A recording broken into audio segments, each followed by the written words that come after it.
Muy buenos días, que el Señor les bendiga, sean todos bienvenidos. Quiero invitar aquí adelante a la hermanita Luz Ángela, pasa acá adelante, ¿no? La hermana Miriam, a Sebastián, ¿dónde está Sebastián? Vamos a orar por ellos están de cumpleañeros este mes. Yo le invito a que usted dirija sus manos hacia acá adelante y vamos a bendecirles. Padre, en el nombre de Cristo Jesús, te damos gracias por la vida de mis hermanos. Sé tú llenándoles de tu gracia, sé tú llenándoles, oh Dios, de tu favor, Señor. Les bendecimos en tu nombre. Sé tú llenándoles, oh Dios, con tu grandeza, con tu poder, Señor. Padre, gracias por ese año de vida que tú les das. Te pido que seas tú obrando, que te pido, oh Dios del cielo, que seas tú trayendo tu bendición sobre ellos en el poder de la sangre de Jesús de Nazaret. Que la bendición tuya sea sobre ellos. Amén y amén. Amén. Que tengan un feliz cumpleaños. Puede pasar, claro, y saludarlos y bendecirles. Dice la palabra de Dios: cuán bueno y delicioso es habitar los hermanos juntos y en armonía. Hace unos días me encontré con una señora, es dueña de una panadería. Pues ella va a su iglesia, ella es católica. Ella decía que lo que más le llamaba la atención de la iglesia cristiana era la fraternidad que había en ese lugar, que no lo tenían ellos allá, ¿sí? Ese calor humano que tenemos nosotros. Y Dios quiere que ese calor humano no se pierda, ¿no? Sino que seamos, gracias, hija, estemos pendientes los unos de los otros, orando los unos por los otros. Amén. Un saludo, un abrazo llena el alma de la persona. Amén. Usted no sabe por qué situaciones pasa a su prójimo. Muchas veces el saludarle, el bendecirlo, el abrazarle, pues alivia un poco el alma, ¿sí? Trae como cierta paz. Entonces, eso es bueno. Hace unos días entré al banco de vivienda de aquí de la Roosevelt y salió la gerente y el guarda del banco. Y qué recibimiento nos dieron, o sea, nos hicieron sentir como si estuviéramos en casa. Y esas cosas quedan guardadas, entonces uno ya sabe a dónde ir, ¿cierto? Dios quiere eso, que no perdamos esa fraternidad. La Escritura nos habla de una creación. Dios quiere que nosotros entendamos que hay una nueva creación, que cuando nosotros somos llamados por Dios, llamados por el Señor, Él quiere que recibamos esa nueva creación. Es una nueva creación en Él, en su palabra, y Él quiere que nosotros comprendamos todo lo que concierne a esa nueva creación, a esa nueva manera de pensar, que no es como la del mundo. No es igual. Esta creación a la cual Dios nos ha llamado no tiene nada que ver con el mundo, ¿sí? Es diferente. Si usted mirara la Biblia como ella se merece que se observe, es un libro grandioso. Hay que mirarlo con mucho detenimiento. Es un libro que no es para todos, ni siquiera para todos los cristianos, sino para aquel que está interesado en escudriñar las Escrituras. Y cuando estás interesado, ella se te muestra, ella se te va revelando, te va mostrando a tu alma, para que tu alma tenga una transformación y entre a esa nueva creación que Dios quiere que pertenezcas. En las Escrituras, Dios nos habla que Él es el principio de todas las cosas existentes. Y por eso nos narra a través de un libro llamado Génesis. Génesis quiere decir el principio o la génesis, el comienzo de todas las cosas. Dios nos cuenta a través de ese libro cómo fueron creadas todas las cosas. Y cuando miramos este libro, pues vamos observando cómo actúa Dios para que todas las cosas se den. El libro de Génesis nos cuenta el comienzo de todas las cosas. Y el libro de Apocalipsis nos cuenta cómo es el final de todas las cosas, cómo va a ser el final de esa primera creación. Dios quiere que nosotros, a través de Yahshua HaMashiach, o de Jesucristo, como usted lo conoce, entremos en esa nueva creación. Jesús o Yahshua también es llamado el Génesis, que en el hebreo es Bereshit, que Bet significa la casa, Bet es casa, y Reshit o Rosh significa cabeza, o sea, Él es la cabeza de la casa, Él es la cabeza de toda creación, ¿sí? Entonces Dios quiere que nosotros vamos abandonando en nuestra mente esta creación, la primera creación, la que nos aleja del Señor, y nos vamos moldeando a través de su palabra para esa nueva creación. En Hebreos capítulo 9 nos dice así, en el verso 11, pero estando ya presente Cristo, sumo sacerdote de los bienes venideros, por el más amplio y más perfecto tabernáculo, no hecho de manos, es decir, no de esta creación, y no por sangre de machos cabríos ni de becerros, sino por su propia sangre, entró una vez para siempre en el lugar santísimo, habiendo obtenido eterna redención. Porque si la sangre de los toros y de los machos cabríos y las cenizas de la becerra rociadas a los inmundos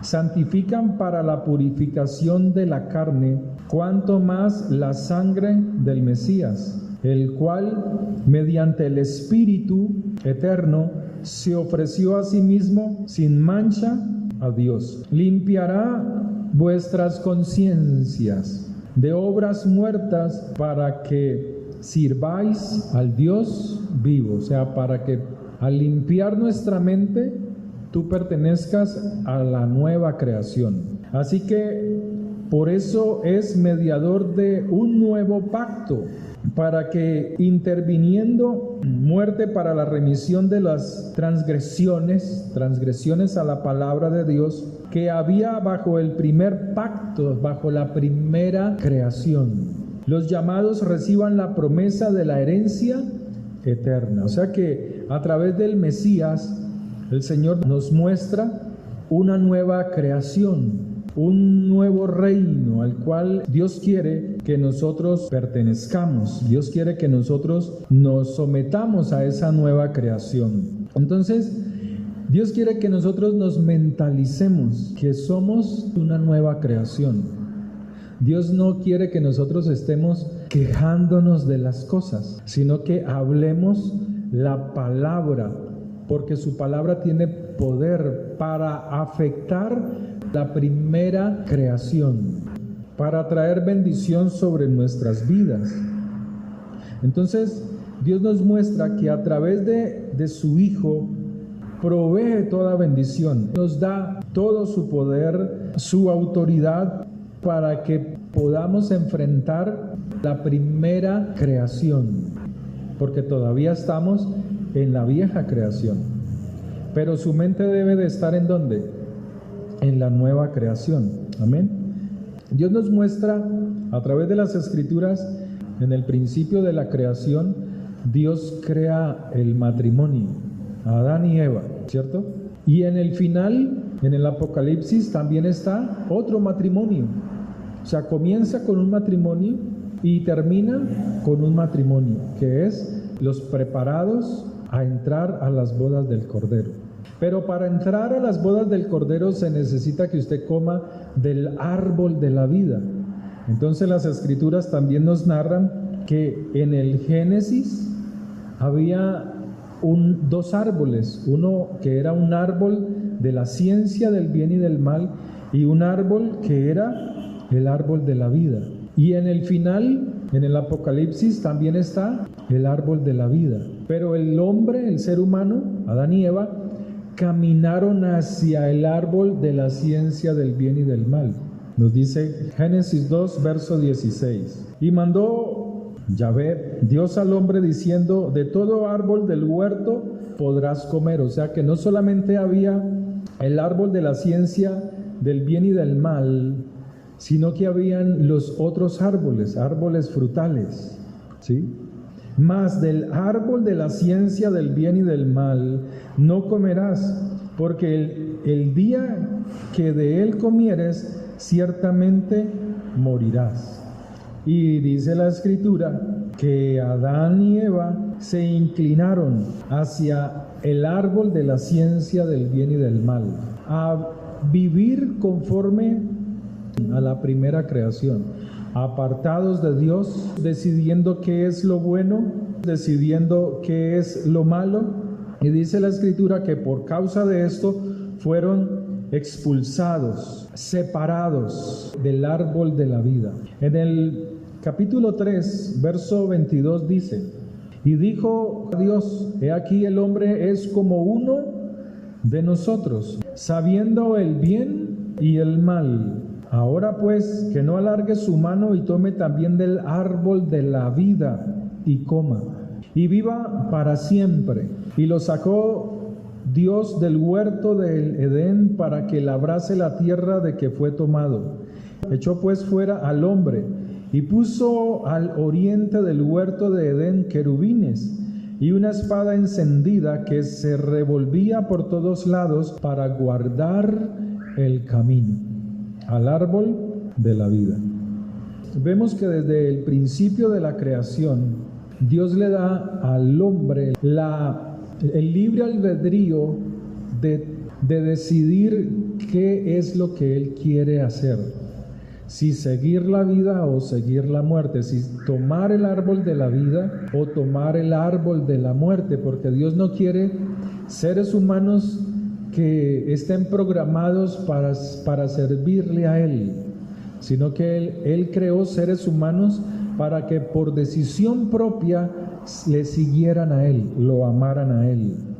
En Apocalipsis 22, 14 dice: bienaventurados los que lavan sus ropas para tener del derecho al árbol de la vida y para entrar por las puertas de la ciudad. Apocalipsis 22, 14. Amén.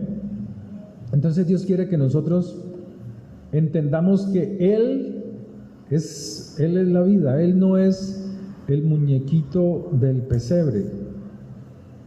Ahora se acercan las fiestas navideñas, ¿cierto? Pero Él es el árbol de la vida. Él es la vida. Él no es el muñequito que hay que estarlo colocando cada año, ¿cierto? En el pesebre. Él no es el que muere cada año en las fiestas de este mundo, en las fiestas de la vieja creación, de la primera creación, que muere y hay que volverlo a levantar y vuelve y nace en diciembre. Él no es ese, porque la palabra de Dios dice que Él está sentado a la diestra del Padre. O sea que Él desde allí ve tu aflicción, Él desde allí ve tu angustia, Él desde allí ve tu necesidad. Y cuando tú clamas y cuando tú oras, te acercas al Señor. ¿A cuál? Al árbol de la vida. Cuando tú escudriñas la palabra, te acercas al árbol de la vida.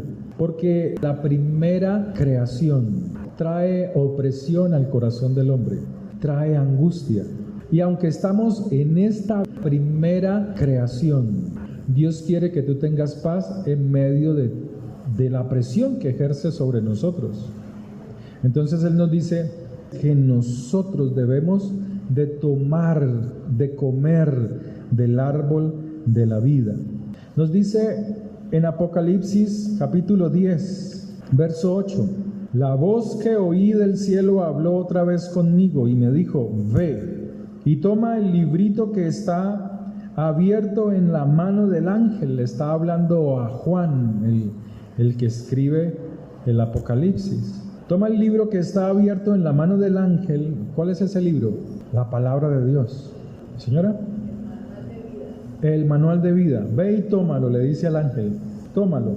Que está en pie sobre el mar y sobre la tierra. El mar son las naciones, todas las naciones, y la tierra es Israel. ¿Sí? Y fui al ángel diciéndole que me diese el librito. Y él me dijo, toma y cómetelo. Pero comerlo es leerlo, escudriñarlo. Entonces él dice, ve y toma el libro que está en la mano del ángel, tómalo y comienza a leerlo, comienza a comerlo. O sea que leerlo es comerlo. ¿Se acuerda que el Señor dice, yo soy el pan de vida? El que come mi carne y bebe mi sangre no morirá eternamente. Pero Él no está hablando físicamente. Él no habla físicamente de que le peguemos un mordisco al Señor. Aunque muchas iglesias cristianas predican que el comer el pan y tomar el vino es comer físicamente al Señor. Y eso es un error, porque eso no es para el espíritu. Si usted come pan y toma vino, en un momento dado tiene que ir a la letrina, al baño. O sea que eso a usted no lo beneficia espiritualmente. Pero si usted toma la palabra, si usted la escudriña, si usted la lee, si usted deja que el Espíritu de Dios a través de esa palabra haga un efecto en su vida, en su alma, Él es el vino, Él es la alegría para su vida en una creación que trae opresión. Entonces toma el libro y él lo lee y dice, y cómelo, leerlo, cómelo, y te amargará el vientre. Y era dulce a mi boca. Pero cuando medité, cuando reflexioné sobre la palabra que estaba leyendo, que estaba comiendo, allí es donde dice, se le amargó el vientre.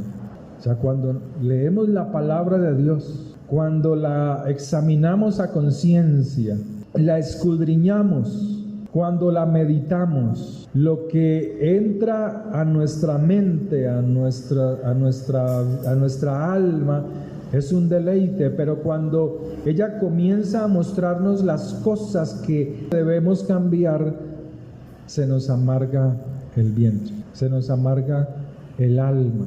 Pero no para quedarnos en amargura, sino para quitar esas cosas que son de la vieja creación y tomarlas que corresponde a la nueva creación, la que transforma la mente, la que transforma nuestra vida, la que transforma nuestra alma. Amén. Entonces Dios quiere que la comas, pero también que la medites, que la escudriñes. Dice la palabra de Dios que cuando Él venga, Él quiere ver un pueblo que esté atento, que esté vigilante, que esté caminando en la nueva creación, o sea, en la palabra de Dios. En Mateo capítulo 24 nos dice la Escritura, Mateo 24 verso 45, ¿quién es pues el siervo fiel y prudente, al cual puso su Señor sobre su casa para que les dé el alimento a tiempo? ¿Cuál es el alimento? La palabra de Dios. O sea que usted tiene un alimento que usted toma para sí y que usted entrega a otros, en su casa, su familia, sus hijos, su esposo, su esposa. Bienaventurado aquel siervo al cual cuando su Señor venga le halle haciendo así. ¿Haciendo cómo? Dando el alimento a tiempo, alimentándose a tiempo. De cierto os digo que sobre todos sus bienes le pondrá. ¿Por qué le pone sobre todos sus bienes? Porque es alguien que no solamente lee la palabra, sino que la practica. Amén. No basta leer, hacerla, guardarla es cumplirla. Por eso dice Santiago, no solamente oidores, sino hacedores de la palabra. Los hechos reflejan qué tan hacedor somos de la palabra de Dios. No es el mucho saberlo, sino el aplicarla. Entonces dice, pero si aquel siervo malo dijere en su corazón, mi Señor tarda en venir, o sea, él comienza a dormirse espiritualmente, comienza a tener pereza para buscar al Señor, para tener una relación con Dios, una relación diaria con el Señor. Le da apatía levantarse un domingo o el día que haya culto o el día que haya una reunión, le da apatía, le da pereza. Y eso es repetitivo y se acostumbra a estar así.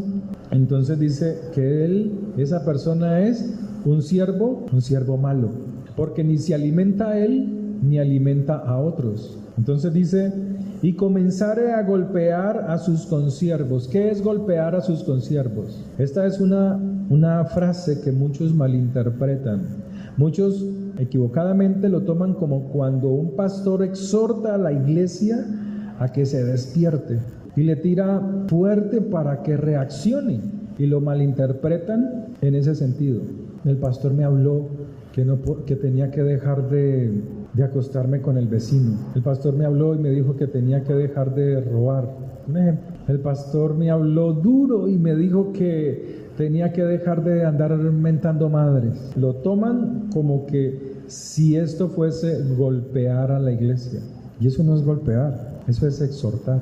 Golpear es cuando hay un desconocimiento total de la palabra de Dios por causa del adormecimiento. Esa persona no tiene relación con Dios, no tiene una relación diaria y comienza a inventar, a crear conceptos que no están en la palabra de Dios y a enseñarlos o a darlos o a dar testimonio como si eso fuera conforme a las Escrituras. Entonces dice la Escritura, y comenzare a golpear a sus consiervos, o sea, a desanimarlos en vez de animarlos, a desanimarlos para que no busquen al Señor. Sus obras no inspiran a sus consiervos para que busquen a Dios. O sea, que no basta saber mucha palabra y no aplicarla, no cumplirla. Pero si el siervo malo dijera en su corazón, mi Señor tarda en venir, y comenzare a golpear a sus consiervos, o sea, con su mal testimonio, con su falta de compromiso con Dios, hace que los otros, sus consiervos, su hijo, su hija, su esposo, las ovejas de la congregación, no tengan inspiración para buscar a Dios. Eso es maltrato. Entonces dice la Escritura, y comenzare a golpear a sus consiervos y aún a comer y a beber con los borrachos. ¿Quiénes son los borrachos? Según la Escritura, son aquellos que pertenecen a la vieja creación. Son aquellos que aún siendo cristianos no tienen un compromiso con Dios. No os embriaguéis con vino, en el cual hay disolución. Antes bien, sed llenos del Espíritu. El emborracharse es embriagarse de las cosas del mundo. Eso es embriagarse en las Escrituras. O sea, le gusta la carne, le gustan las cosas del mundo, le gusta la primera creación. Pero esa creación, dice el Señor, que tiene que ser destruida para que todos aquellos que se sometan a la nueva creación pasen a la vida eterna. Cuando usted se somete a la nueva creación, cuando usted escudriña la palabra y la palabra le va revelando cómo funciona el reino de Dios, usted va mentalizándose en el nuevo reino, en el reino de Dios. Si el Señor le dice, perdona la ofensa, te estás mentalizando es en la nueva creación. Cuando tú guardas rencor, cuando guardas odio por lo que te haya pasado, tú estás mentalizado es en la vieja creación, en la primera creación. Entonces Dios dice, no se embriaguen con las cosas de la primera creación, antes bien sed llenos del Espíritu. ¿Pero en dónde está el Espíritu? En la nueva creación. El Espíritu Santo no vino en el día del Pentecostés. El Espíritu Santo está desde el comienzo de todas las cosas. El mundo es pequeño para la presencia del Espíritu de Dios, en el cual debemos Cuando tú te sumerges en un río hondo, te va llevando, todo lo llena. Tú estás metido en Él, ocupa toda tu vida. Y así es el Espíritu de Dios. Él quiere ocupar todo, que tú no le dejes, no guardes nada para ti, sino que todo se lo entregues al Señor. Hay cosas que todavía tenemos de la vieja creación y Dios quiere que te metas en esa nueva creación. Amén. Mateo capítulo 24. Vendrá el Señor de aquel siervo, verso 50, en día que éste no espera y a la hora que éste no sabe, y lo castigará duramente y pondrá su parte con los hipócritas. Allí será el lloro y el crujir de dientes. O sea que este viene a ser como las vírgenes imprudentes, como las 5 insensatas. Entonces el reino de los cielos será semejante a 10 vírgenes que tomando sus lámparas salieron a recibir al esposo. 5 de ellas eran prudentes y 5 insensatas. 5 eran tontas. Aquí imprudentes son tontas.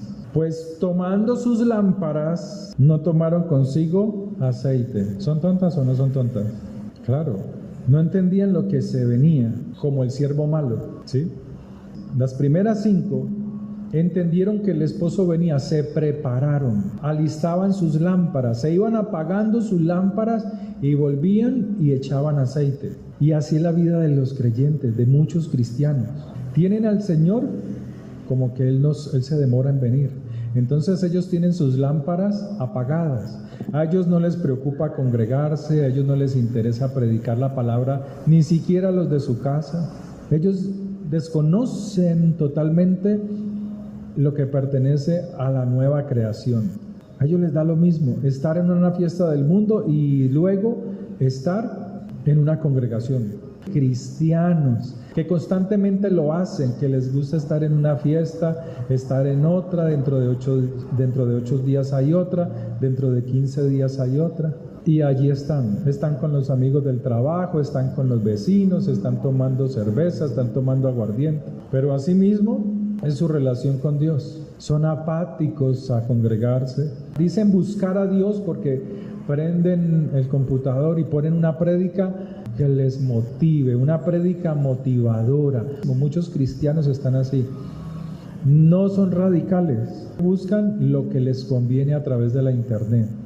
Es más, tan apáticos son en las cosas de Dios que cuando van a ver su prédica en internet un domingo, ni siquiera se han bañado por respeto a la palabra.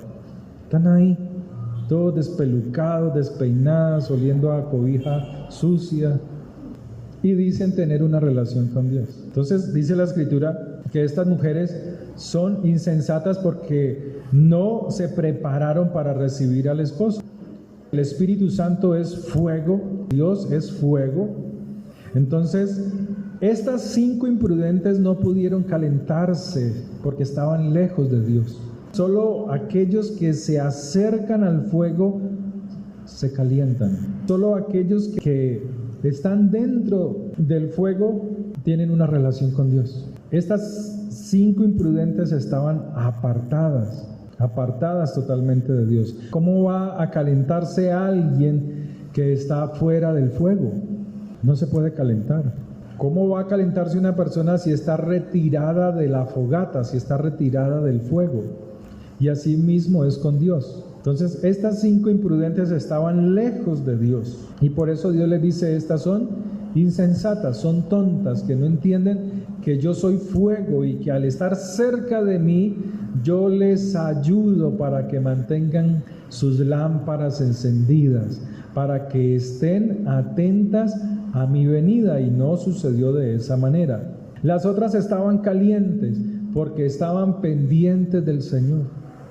No permitían que la vieja creación, la primera creación, apagara sus lámparas. Por el contrario, sabían que aunque estaban en el mundo, buscaban mantenerse calientes buscando al Señor, trabajando, haciendo sus quehaceres, pero buscando al Señor. Y tardándose el esposo, cabecearon todas y se durmieron. O sea, así va a estar el mundo. Antes de que el Señor venga, el mundo va a estar en una oscuridad tremenda, oscuridad moral, muchas tinieblas. Y ya lo estamos viendo. Estamos viendo cómo a los niños se les enseña a ser homosexuales. El mundo cada vez se va colocando más oscuro. Entonces dice la Escritura que estas 5 estaban avivadas. ¿Sabe que una de las cosas que esperan los cristianos, como estas 5 vírgenes imprudentes, están esperando un avivamiento mundial? Eso jamás va a suceder. Eso es mentira. El avivamiento es personal, así como la salvación es personal. El mundo, los cristianos, están esperando es que un avivamiento antes de que el Señor venga. Eso es totalmente falso. La Escritura no dice así. La Escritura dice que cuando Él venga, el mundo va a estar en tinieblas. El mundo va a estar en gran tribulación. Dice así Mateo capítulo 24, verso 29. E inmediatamente después de la gran tribulación de aquellos días, es después, no es antes. El sol se oscurecerá y la luna no dará su resplandor. Es después de la gran tribulación, no es antes. Y las estrellas caerán del cielo, y las potencias de los cielos serán conmovidas. Entonces aparecerá la señal del Hijo del Hombre en el cielo. Y entonces lamentarán todas las tribus de la tierra y verán al Hijo del Hombre viniendo sobre las nubes del cielo con poder y gran gloria. Y enviará a sus ángeles con voz de trompeta, y juntará a sus escogidos de los 4 vientos desde un extremo del cielo hasta el otro. Muchos creyentes que esperan la venida del Señor, ellos están tranquilos, ellos no se preocupan por congregarse, ellos están apagados, están como las vírgenes imprudentes, como las vírgenes tontas. Así hay mucho cristiano tonto, con la lámpara apagada, no la quieren encender, no quieren buscar al Señor como Él lo manda, no como ellos se lo imaginan. Ellos buscan a Dios es como ellos quieren. Entonces dice la Escritura que ¿cómo tú sabes qué tan avivado está usted delante del Señor? Debemos de examinar hace cuánto no leo la palabra de Dios. Por ahí hay que comenzar. En mi casa, ¿hace cuánto no la leo? ¿O cómo la leo? ¿Cómo es mi disposición para leer la palabra de Dios? Porque eso es lo que primero que tienes que comer. ¿Hace cuánto no ayunas? El ayuno es para doblegar tu alma al Señor, ¿sí? ¿Hace cuánto no oras por los demás? Siempre se ora por uno mismo. Pero después de terminar de orar por ti mismo, ¿hace cuánto que no oras por la necesidad de los demás? Entonces Dios nos habla que nosotros debemos de ser esforzados para permanecer en esa nueva creación, comer del árbol de la vida. Muchos dicen, ay no, yo estoy lleno de Dios, no, yo lo busco así, yo veo mis prédicas por internet.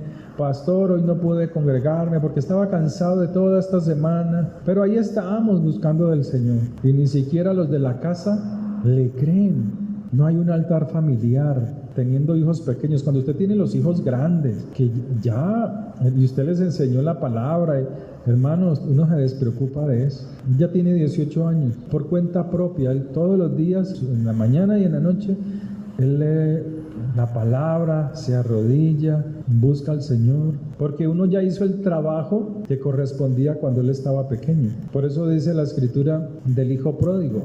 El hijo pródigo ya en una edad adulta, él decidió irse, porque hasta allí llega nuestra responsabilidad como padres. Pero los más pequeños, los que están todavía, los que dependen todavía de las labores tuyas, de nuestras labores, a esos son los que tenemos que cuidar con la palabra. Y a los otros, pues los exhortamos para que no se desanimen, para que sigan buscando de Dios. Pero entonces la pregunta es, para aquellos que dicen que están tan encendidos y buscando a Dios de vez en cuando por la internet, ni siquiera la familia se reúne para escuchar una prédica por internet. Jamás sucede eso. Es que yo escucho la prédica aquí, y aquí está mi esposa, hermano, mentira, mientras el uno está cocinando, haciendo alguna cosa en la cocina, los niños están aburridos de oír una prédica por internet.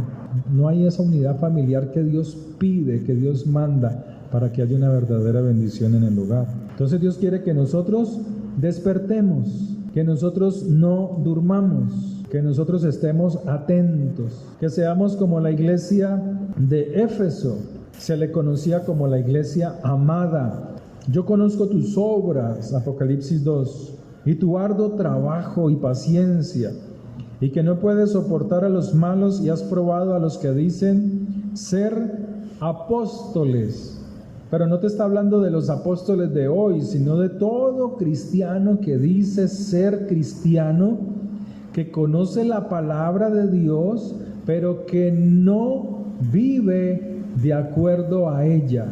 Y no lo son, y los has hallado mentirosos. O sea, la forma de proceder no se ajusta a la palabra de Dios. La iglesia sufrida, la iglesia de Esmirna, él le dice: yo conozco tus obras y tu tribulación y tu pobreza, pero tú eres rico. Y la blasfemia de los que dicen ser judíos y no lo son, es lo mismo. Dicen ser judíos porque externamente se visten como judíos, pero no se ajustan a la palabra de Dios. Entonces él dice, dicen serlo, pero en realidad no lo son, sino que son sinagoga de Satanás. O sea, sus obras son las de la primera creación, no son como la nueva. No temas en nada lo que vas a padecer. He aquí que Satanás echará a algunos de vosotros en la cárcel para que seáis probados. ¿Quiénes los van a echar en la cárcel? Los mismos que conocen o dicen conocer la palabra de Dios se traicionarán unos a otros. Así dice la Escritura. El padre entregará al hijo, el hijo al padre, la nuera a la suegra. ¿Sí, no? ¿Así no dice? Ahora se traicionarán unos a otros por salvar sus propias vidas. La siguiente iglesia es conocida como la iglesia, la de Pérgamo, y esta es la que representa a los cristianos que están casados con el mundo. Él dice: yo conozco tus obras y dónde moras, donde está el trono de Satanás, pero retienes mi nombre y no has negado mi fe, ni aun en los días en que Antipas, el testigo fiel, fue muerto entre vosotros, donde mora Satanás. Pero tengo unas cosas contra ti, que tienes ahí a los que retienen la doctrina de Balaam, y enseñaba a Balac a poner tropiezo ante los hijos de Israel, a comer de cosas sacrificadas a los ídolos y a cometer fornicación. O sea, son cristianos, creyentes, que saben que conocen a Dios, pero están casados con el mundo, con la vieja creación. Tiatira. Esta es la iglesia que le encanta la idolatría, le encanta la lujuria. Dice así, verso 20, 2:20, pero tengo unas pocas cosas contra ti, que toleras que esa mujer Jezabel, que se dice profetiza, enseñe y seduzca a mis siervos a fornicar y a comer cosas sacrificadas a los ídolos. Le he dado tiempo para que se despierte, para que se arrepienta, para que se despierte de su letargo, pero no quiere arrepentirse, sino que está seducida por la idolatría, por la lujuria. Y así son muchos cristianos. Dice: ay, pero es que si me meto de lleno, tengo que dejar esto, tengo que dejar esto otro. La iglesia de Sardis le habla a esta iglesia y le dice, en el capítulo 3, verso 2, sé vigilante, o sea que está dormida como las 5 vírgenes tontas, como las 5 imprudentes. Sé vigilante y afirma las otras cosas que están por morir, porque no he hallado tus obras perfectas delante de Dios. ¿Cuándo tus obras son perfectas? Cuando tú te ajustas a la palabra de Dios. Del resto no. Puedes saber mucha Biblia y puedes saber muchos versículos, pero si tu vida no se ajusta a lo que dice la palabra de Dios, eres una persona que está adormecida. Acuérdate pues de la sabiduría, verso 3, acuérdate pues de la sabiduría que has recibido y oído, y guárdalo y arrepiéntete, pues si no velas, vendré a ti como ladrón, así como el siervo malo, que le importó poco que su amo se fuese, y él pensó que se iba a demorar. Y no sabrás a qué hora vendré sobre ti. Pero tienes unas pocas personas en Sardis. Siempre Dios tiene un remanente pequeño. No son los que jamás van a las congregaciones, créame que esos no son. No son los que están en el mundo y están en los caminos de Dios y tienen como novia un vacilón por allá, una señora casada o un señor casado. Esos no son. Y van a las congregaciones o solamente escuchan las prédicas que les gusta a través de la internet. Y aquí está diciendo: sé vigilante, afírmate, despiértate, arrepiéntete.